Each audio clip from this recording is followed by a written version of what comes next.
El Departamento de Educación Religiosa del Ministerio de Educación Pública los saluda y les presenta un mensaje en torno a la celebración de los 80 años del restablecimiento de nuestra asignatura en el sistema educativo costarricense.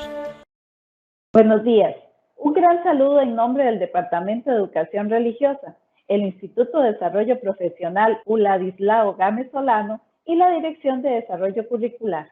Les acompañamos Goretti Castro Molina y Alan Román Berrocal en la conducción del evento.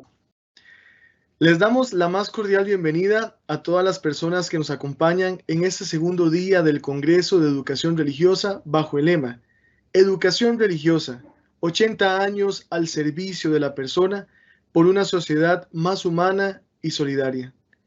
Les informamos que el enlace para el registro de asistencia estará disponible en cada bloque en el chat correspondiente. Se debe ingresar asistencia en cada bloque al que se asiste. Iniciamos con el primer bloque. Ayer fue un día muy especial, donde se tuvo la oportunidad de presenciar la inauguración del evento, así como las conferencias de Isabel Gómez Villalba, quien nos habló de inteligencia espiritual en educación religiosa, y de Rafael León Hernández, quien nos planteó el reto de fortalecer la ética desde la educación religiosa.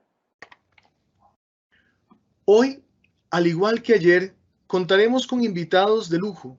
De una forma creativa, pero sobre todo reflexiva, se abordará la perspectiva histórica y jurídica de la asignatura. Y es que, tal como lo dice José Saramago, Premio Nobel de Literatura, hay que recuperar, mantener y transmitir la memoria histórica, porque se empieza por el olvido y se termina en la indiferencia.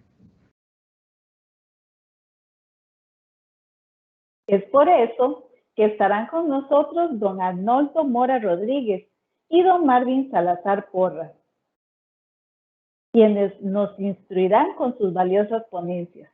También habrá saludos desde las direcciones regionales y mensajes de diferentes líderes religiosos. Por eso les solicitamos con todo respeto disponerse para aprender.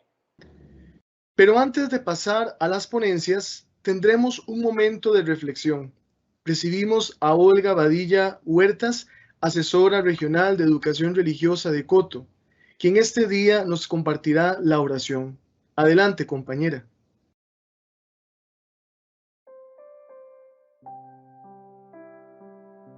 Cuando llegó Jesús a la región de Cesarea de Filipo, preguntó a sus discípulos: ¿Quién dicen los hombres que es el Hijo del Hombre? ¿Y vosotros quién decís que soy? Tú eres el Cristo, el Hijo del Dios viviente. Bendito eres, Simón, hijo de Jonás, porque no te lo reveló carne ni sangre, sino mi Padre, que está en los cielos. El Señor, desde el Evangelio de Mateo, nos invita a que generemos preguntas en el caminar histórico de nuestra educación religiosa, contemplándola incluso en nuestra vida diaria.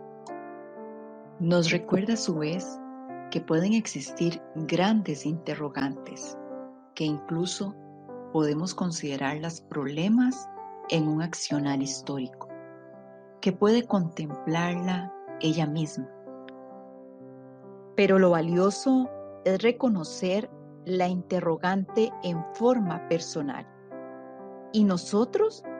¿Quién dice que soy yo? Señor, enséñame como tú sabes. Llévame a tu ritmo por los caminos del Padre y por esas sendas que tanto te atraen. Corríjame y permítame descubrir esa corrección.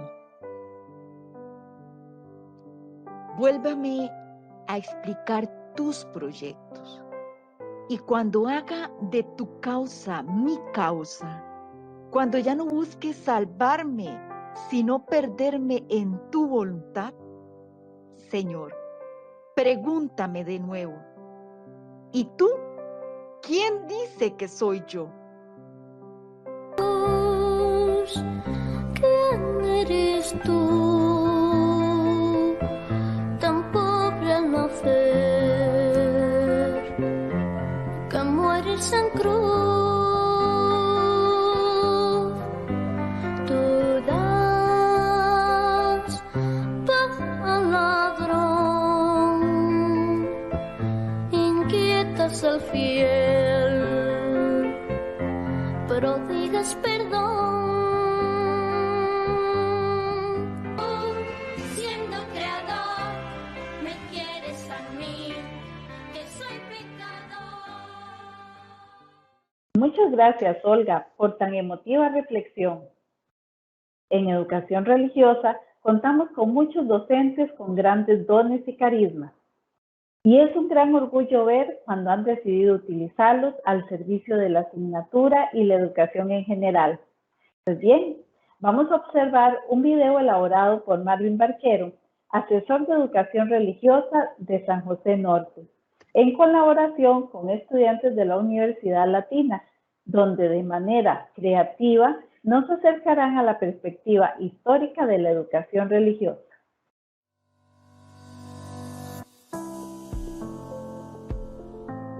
Hola, hoy vamos a dar un vistazo histórico de la asignatura de educación religiosa, que tiene su origen legal a partir de la Ley 21 del 10 de noviembre de 1940, cuando se denominaba enseñanza de la religión.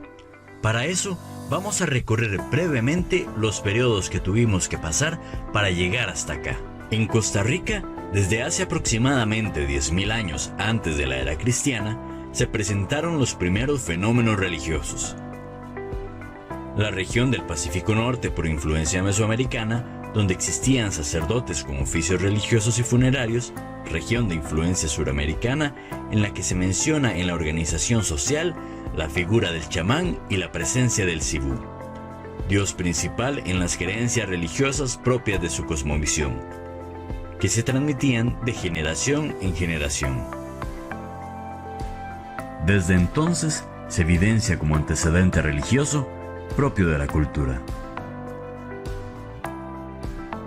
En medio de la violencia cultural experimentada por los pueblos autóctonos, sobresalieron actitudes de algunos misioneros que protegían a los aborígenes en contraste con las actitudes violentas de otros conquistadores.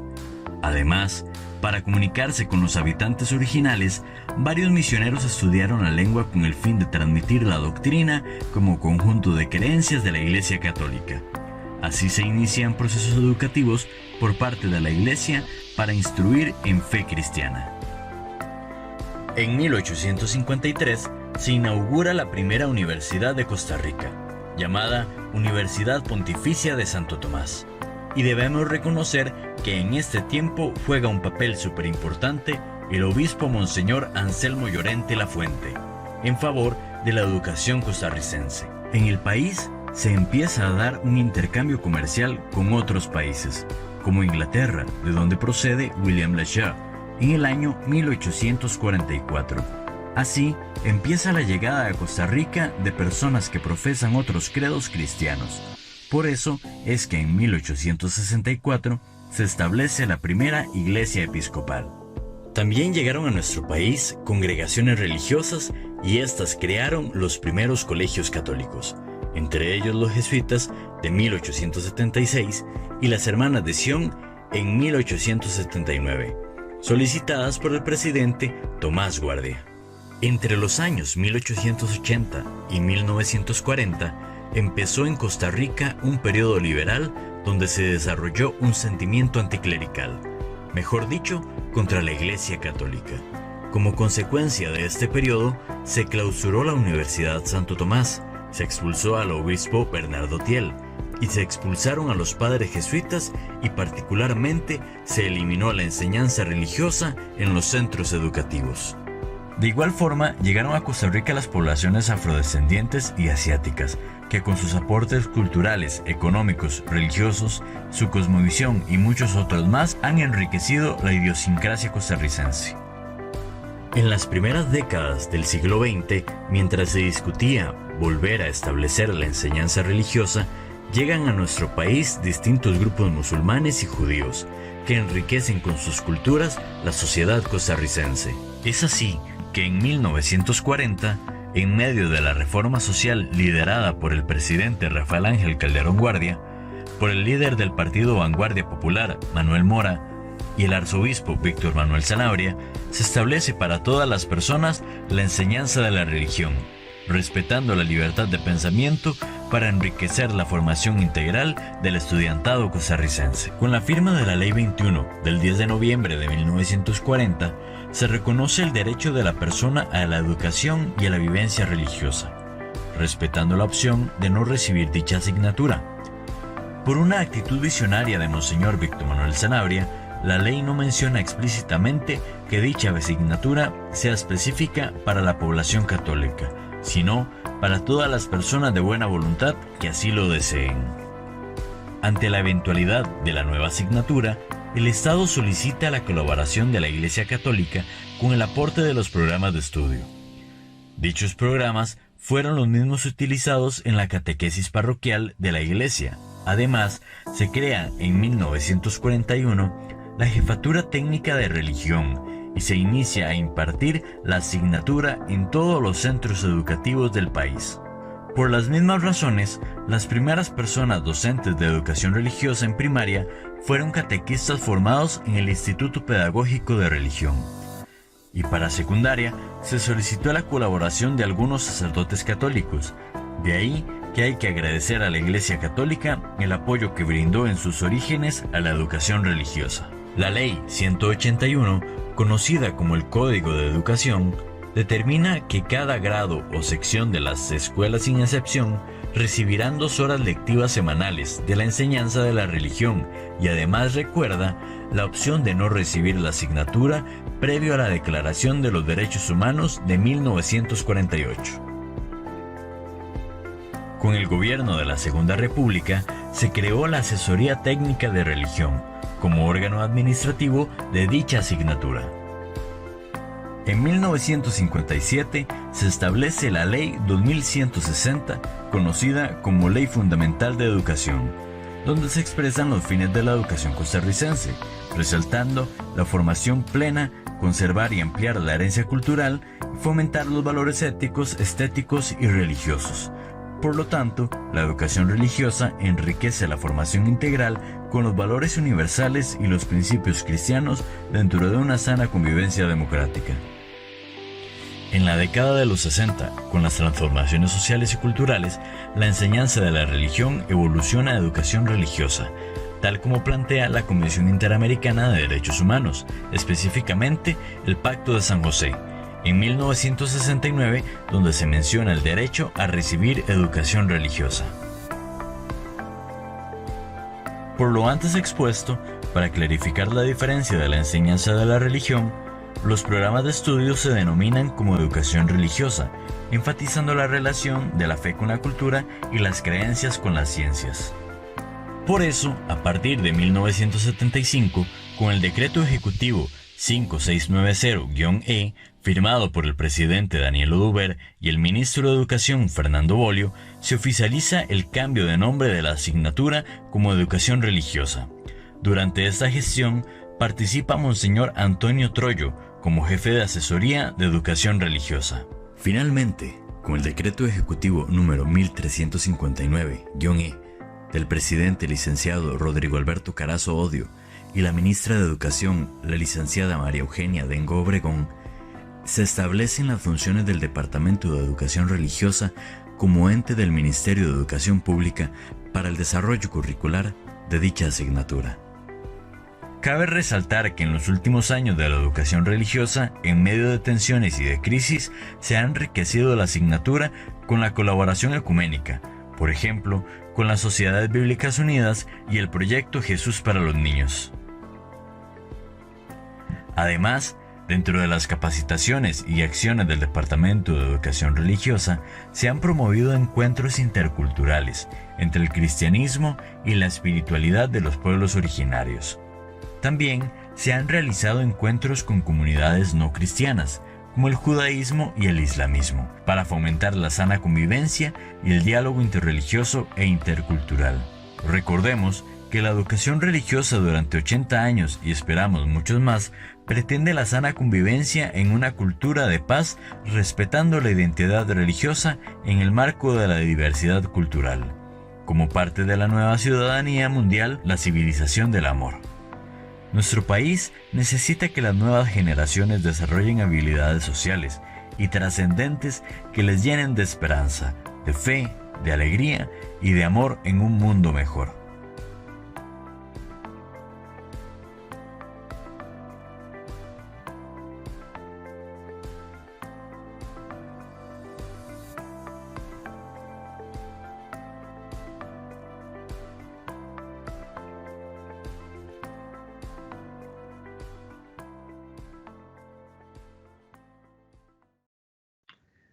La reforma constitucional de las garantías sociales no es fruto de un capricho, ni se originó en ningún cálculo político. Se inspiró simplemente en los mismos sentimientos de amor a la patria viva, se originó en las necesidades sociales y en el deseo de dar un moderno sentido a la Constitución para adelantarnos a situaciones que, de no ser previstas y remediadas a tiempo, acarrearán males incurables a nuestra nacionalidad. Con esta frase del doctor Rafael Ángel Calderón Guardia, damos la bienvenida a don Arnoldo Mora Rodríguez, quien contextualizará la asignatura Educación Religiosa en la reforma social costarricense. Al final, nos trasladaremos a un espacio para realizar sus consultas. Tengo mucho gusto en comunicarme con ustedes y en primer lugar, mis primeras palabras es de felicitación por esta actividad. Espero que sea todos los años, hay que hacer una evaluación permanente, porque si algo está cambiando, revolucionando el mundo, son precisamente los métodos, los programas, los contenidos de educación en general y específicamente de la educación religiosa. Estamos viviendo una época en la historia de la humanidad de cambios profundos, radicales. Si algo caracteriza nuestro tiempo es la aceleración. Lo que antes sucedía en un siglo ahora sucede en 10 años. Lo que antes sucedía en 10 años ahora sucede en un par de años.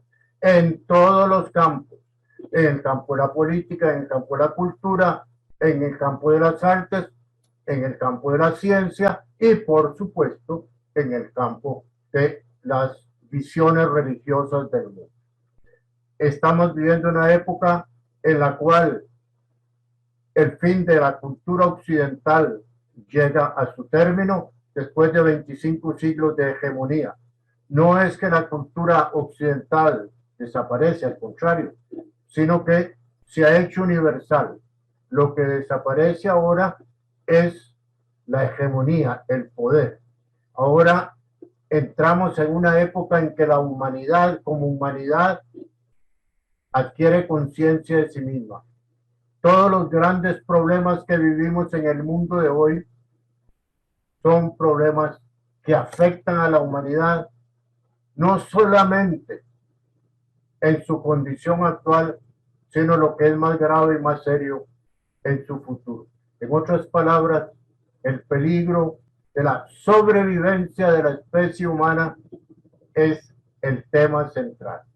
En tres aspectos fundamentales. En 1945, agosto de 1945, Hiroshima y Nagasaki, con el estallido de las bombas atómicas en ciudades, es decir, en seres humanos, se demostró que la humanidad tiene científicamente la capacidad de suicidar, de exterminarse a sí misma. Por ende, la guerra se hace absolutamente innecesaria. La violencia había sido la partera de la historia, como decía un gran filósofo, el dios de la historia, el dios Pólemos, el dios de la guerra. Esto tiene que desaparecer. Es lo que anunció el Evangelio con la llegada de la nueva noticia, el reino del Mesías como un reino de paz. Eirene en griego, shalom en hebreo, tiene que sobrevivir. Por desgracia, La humanidad no aprendió esta lección por amor a la vida, sino por el terror a la muerte. Pero por algo se comienza. En segundo lugar, en 1968, en lo que se llamaba el Club de Roma, se publicó un documento que hará historia, que se llamaba The Limits of the Growth, los límites del crecimiento. Entonces se demuestra que la revolución industrial que se había dado a partir de la revolución inglesa, finales del siglo XVIII, la revolución francesa, en el comienzo del siglo XIX, tenía sus límites. Y estos límites eran la destrucción ecológica. No se podía tener un crecimiento material destruyendo las especies, y ahora lo estamos viviendo más terriblemente que nunca con el cambio climático, con las inundaciones que destruyen todo, pero al mismo tiempo con sequías que acaban con la fertilidad de los campos. Estamos viviendo la amenaza, y a todos los científicos lo dicen, de la destrucción de la especie en este mismo siglo si seguimos destruyendo la naturaleza. Es entonces volver a las primeras páginas del Génesis, volver al Hexaémeron, cuando Dios creó todas las cosas y al final dijo que estaba bien, que ese día había hecho las cosas bien. Y finalmente, como la cereza en el pastel, creó el hombre a su imagen y semejanza. A imagen y semejanza de Dios creó al hombre. Y del costado, es decir, del corazón de este hombre, salió la mujer. Y por eso son ahora una pareja, hombre y mujer, la humanidad entera. Este mensaje tiene que ser fundamental, y de nuevo, ya no por una cuestión de fe o de opción de fe, sino porque lo contrario sería la destrucción del espíritu. Y finalmente tenemos esta pandemia. Esta pandemia tiene la característica fundamental de ser la primera pandemia absolutamente universal, planetaria, no solamente desde el punto de vista geográfico, sino también desde el punto de vista cultural, llega a todos los rincones, desde el punto de vista ideológico, llega a todos los regímenes políticos. Es decir, es una pandemia que yo digo absolutamente democrática, porque realmente si hay algo democrático, ópticamente democrático, es la muerte. Todos somos iguales ante la muerte y ahí no hay ninguna condición. La pandemia ha demostrado que no hay ni ricos ni pobres, sino que si los ricos concentran la vacuna y a ellos no les va a servir porque igualmente se va a extender el contagio, lo estamos viendo por todos lados. La humanidad llega a ser una sola en sus problemas y por ende en las soluciones que busca. Dentro de este contexto, entonces tenemos que preguntarnos cuál es el papel de las religiones y específicamente cuál es el papel de la enseñanza religiosa. ¿Qué significa esto en un momento en que Oriente y Occidente se reencuentran? Pero no solamente desde el punto de vista político, desde el punto de vista comercial, sino lo que aquí nos interesa desde el punto de vista cultural. China emerge como la gran potencia del mundo en estas décadas, y entonces el cristianismo, que ha sido fundamentalmente desde Pablo de Tarso un fenómeno eminentemente occidental, mediterráneo, que después se fue extendiendo a través de las colonias en nuestra América, en África, en todos los países del mundo. El cristianismo, que es la religión más grande, más numerosa del planeta. 1.200 millones son bautizados católicos, pero hay también los que vienen de la Reforma, los que vienen de la Iglesia Ortodoxa Oriental. Eso suma más de 2.000 millones en una humanidad que tiene 7.400 millones de miembros. Sigue la otra gran religión, que es el Islam, que está creciendo enormemente. Es la religión más fuerte actualmente en crecimiento con un número de creyentes iguales a la Iglesia Católica, unos 1.300 millones, pero con el apoyo de los estados, porque hay un principio fundamental de su religión, que desde el momento en que conquista un territorio, este territorio es de Alá, y los estados tienen la obligación de fomentar la religión del Islam. Es una concepción de la religión donde hay una identidad entre el Estado y la religión, es decir, es una concepción anterior a la Revolución Francesa. Y las religiones, por ende, monoteístas, o que se llaman provenientes del Sinaí, son las religiones más fuertes, más crecientes, porque sumadas todas, suman más de un tercio de la humanidad. Realmente, como existe también, pues, el pueblo judío, unos 12, 15 millones de personas, en la mitad en el Estado de Israel, las otras dispersas en el mundo entero, por cifras más o menos aproximadas. Dentro de este contexto, entonces, tenemos que preguntarnos cuál es la función de un profesor de religión en Costa Rica, no en el planeta, en otro mundo, una constelación de Andrómeda. No, aquí, dentro de nuestro contexto, dentro de nuestras tradiciones. Tenemos en primer lugar que plantearnos qué hemos sido o qué han sido la enseñanza de la religión en Costa Rica como nación y qué va a ser. Lo fundamental es siempre pensar hacia el futuro. Y en el caso específico de la educación, el futuro es concreto. El futuro es un sujeto concreto, que son nuestros niños y nuestros jóvenes. Ellos son el futuro de la humanidad, ellos son el futuro de la sociedad, ellos son el futuro sin más.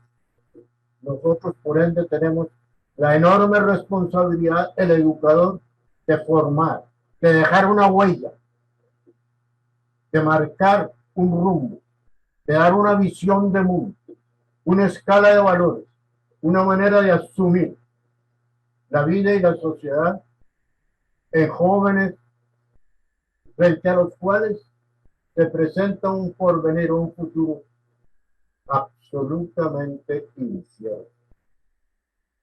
Hemos pregonado la democracia, la libertad, pero la libertad es también la incertidumbre. Es asumir responsabilidades. Es muy bonito ser libre, es muy difícil ser responsable. Pero como bien sabemos, el primer principio de la ética cristiana es que la responsabilidad es directamente proporcional a la libertad y viceversa. Entre más libres, más responsables; entre más responsables, más libres.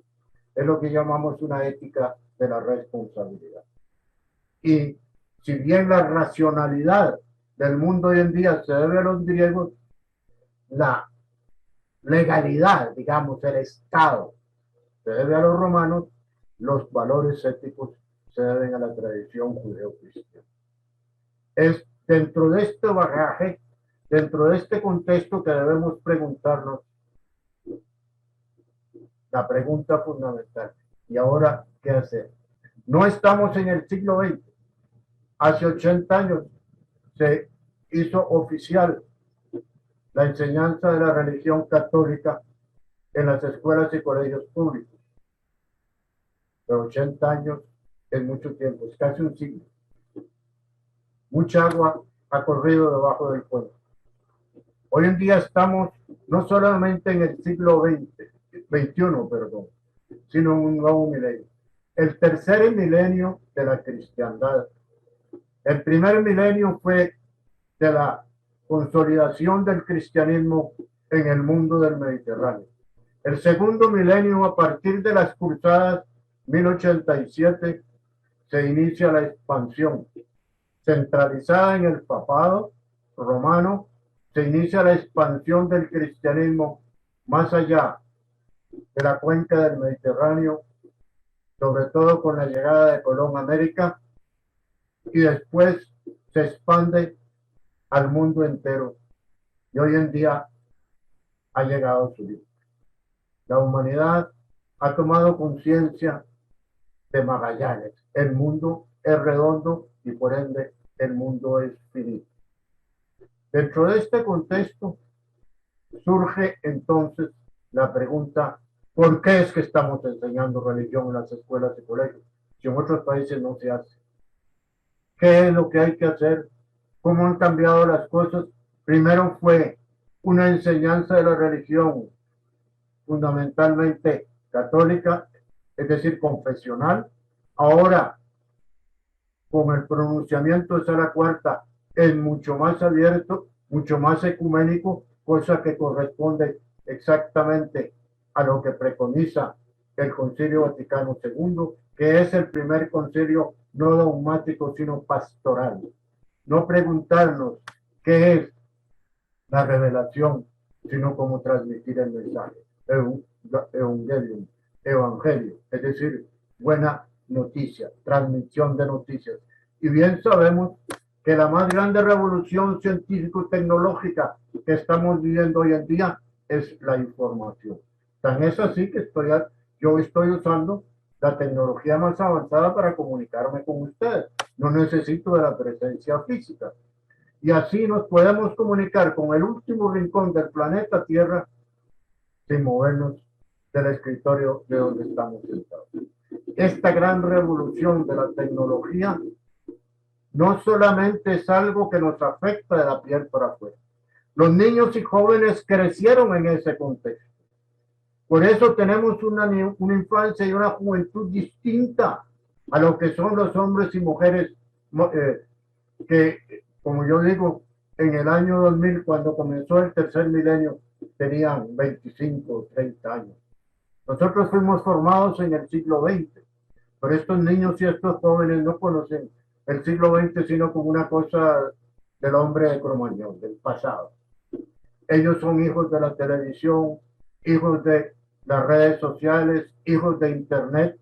Ahí adquirieron todos sus valores, cómo relacionarse con los demás. Por ejemplo, un caso específico que provocó tanta polémica, la educación sexual, la iniciación en la enseñanza.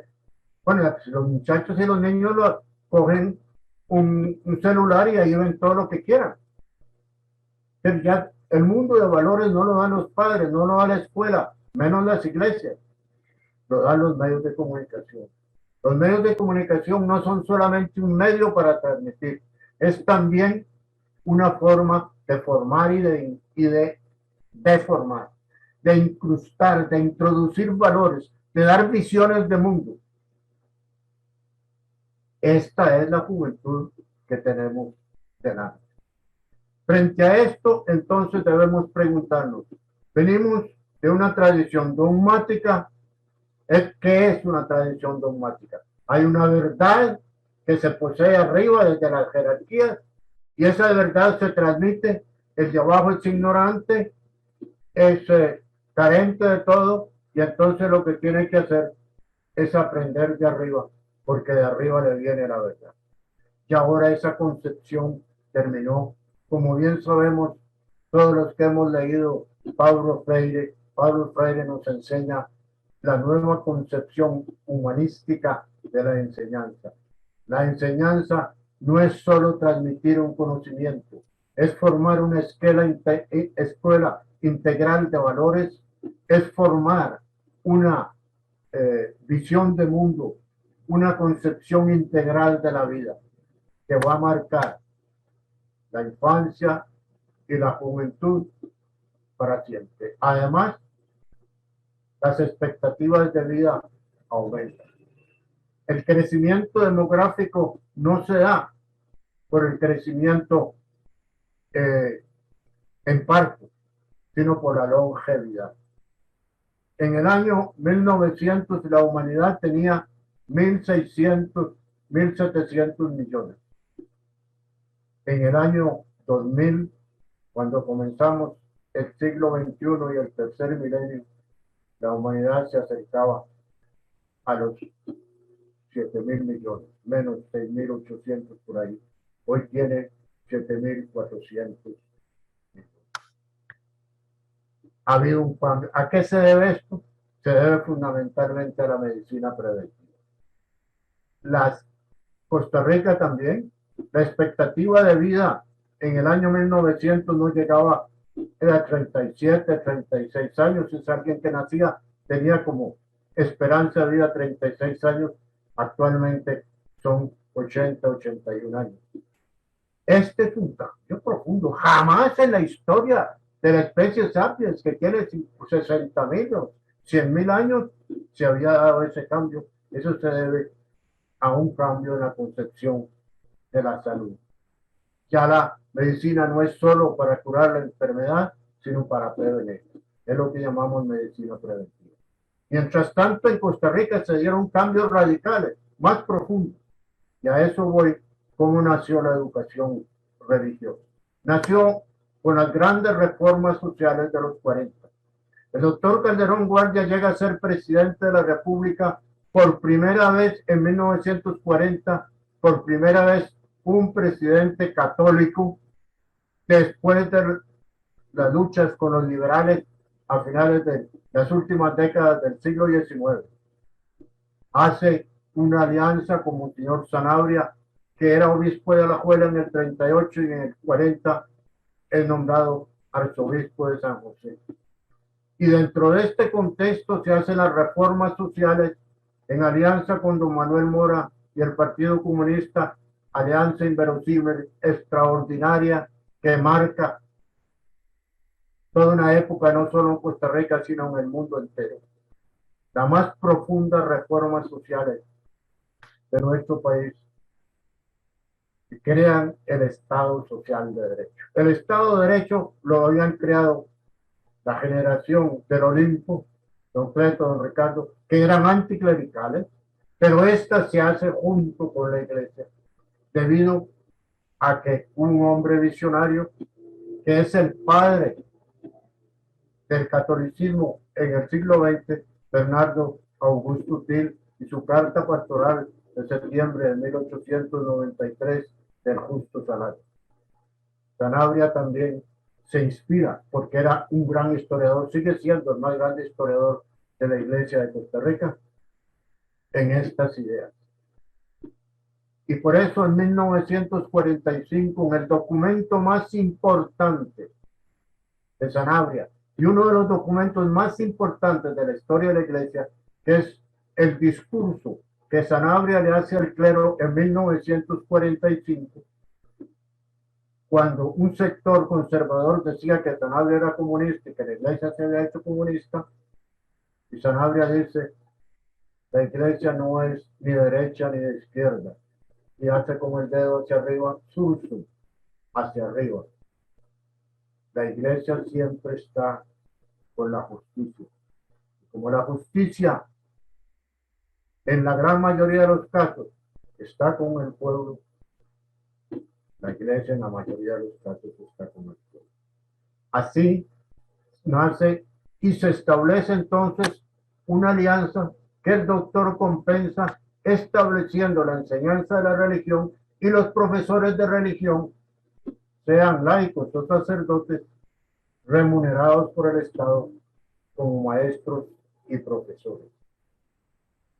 Como se ve, es dentro de un contexto confesional. ¿Por qué? Porque en ese momento, en la década de los 40, el 95% de la población eran católicos.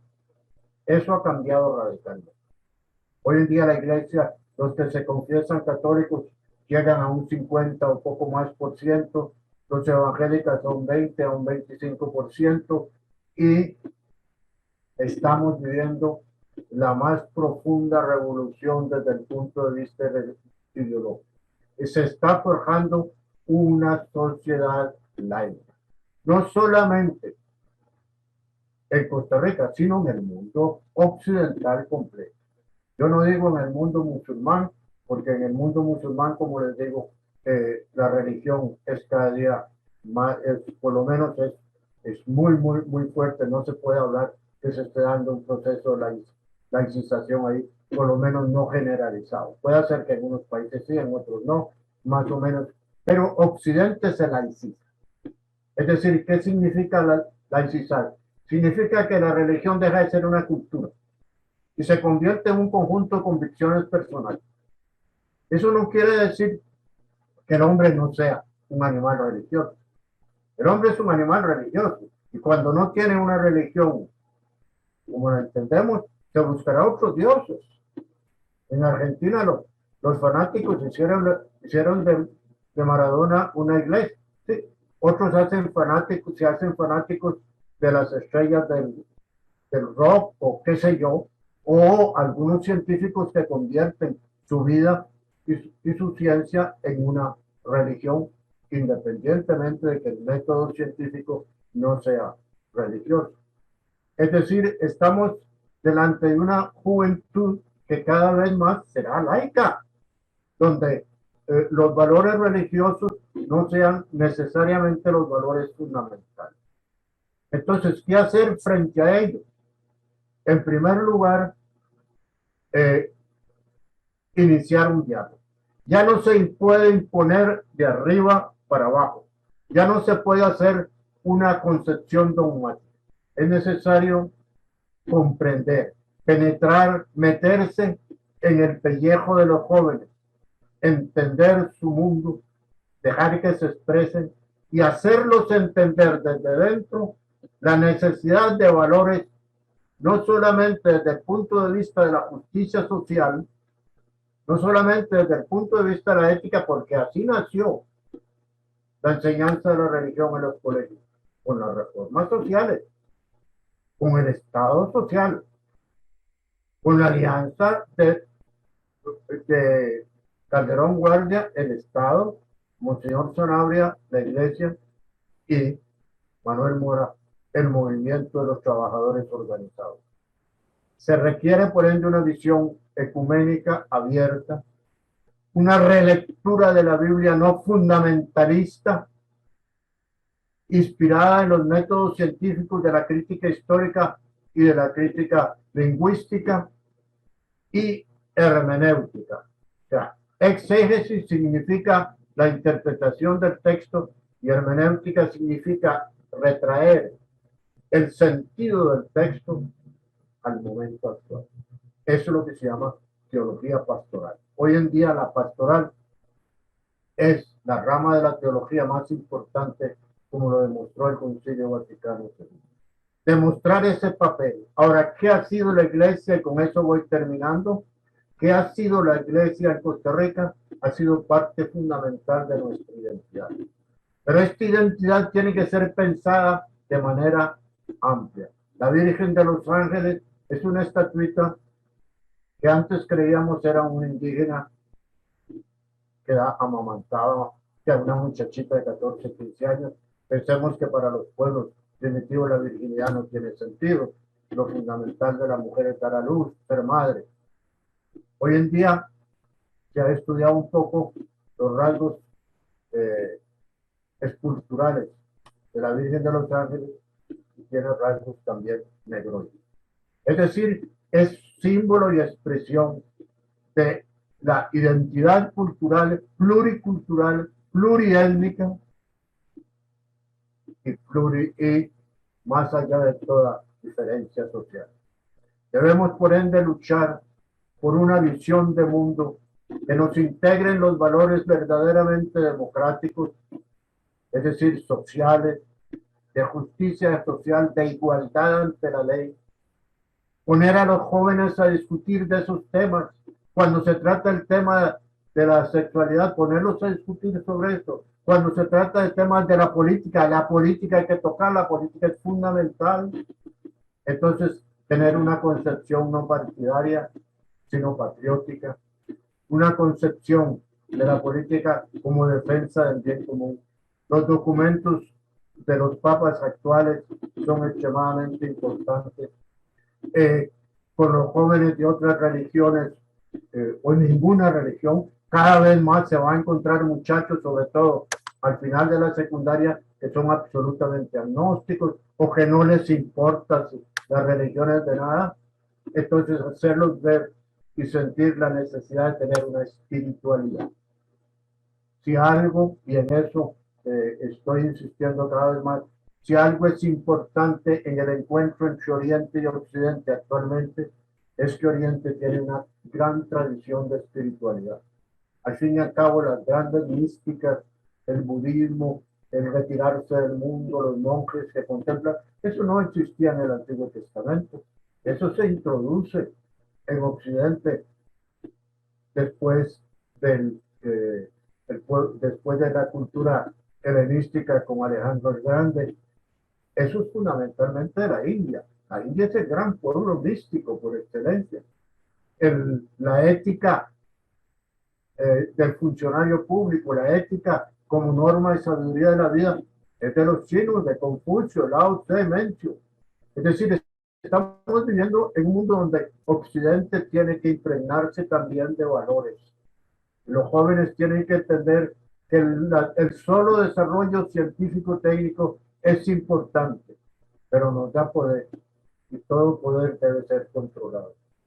Todo poder debe ser impregnado de valores. Por algo Jesucristo dijo, yo no he venido a ser servido, sino a servir.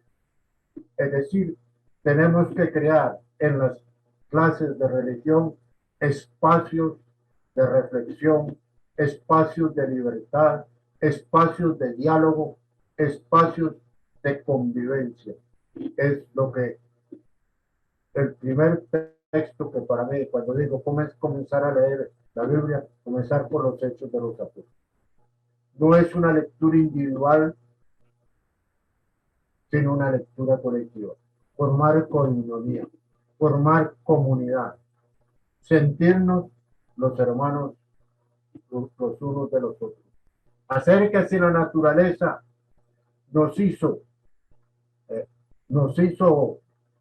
miembros de un grupo, digamos, de una tribu. Nuestras convicciones y valores deben convertir eso en una fraternidad, en una convivencia, en una gran familia, la familia de la humanidad. Por ende, tenemos una enorme tarea que cumplir, hay una enorme tarea que cumplir, pero depende mucho del liderazgo, depende mucho de la capacidad de conducir el grupo por parte del profesor. Y muy importante, no se trata de ser solamente profesor, se trata de ser maestro. ¿Cuál es la diferencia? Profesor es una profesión, como la palabra misma lo dice. Es decir, le pagan a uno a final de mes por hacer algo. Mientras que una vocación es lo que nace. El poeta nace, el artista nace. Hoy en día tenemos que demostrarle a los estudiantes que los profesores y maestros de religión no son profesores solamente, son maestros. Es decir, tienen una mística. Sus palabras, sus conductas, su manera de ser y de actuar, de comunicarse con los demás, irradia entusiasmo, contacto, preocupación por los demás. Si hay muchachos que tienen problemas de drogadicción, conflictos en sus familias, etcétera, saberlos escuchar, saberlos conducir, saberlos reflexionar, pero fundamentalmente enseñarlos a ser libres, es decir, a ser responsables, a ser dueños de su destino, a tomar decisiones por sí y ante sí, pensando en su felicidad, pensando en el bien de los demás. Esto es la única razón de ser que justifica la enseñanza, la asignatura de religión en las escuelas y colegios. Muchas gracias. Muchas gracias, don Arnoldo, por su agradable ponencia. Siempre es un gusto escuchar personas con amplia experiencia en el tema. En este momento vamos a tener un espacio para consultas. Le solicitamos redireccionarse a la plataforma Teams en el enlace correspondiente.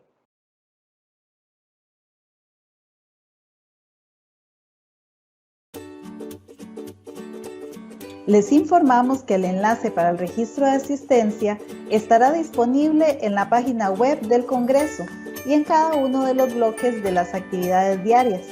Al registrar su asistencia, quedará participando en la rifa de premios y sorpresas.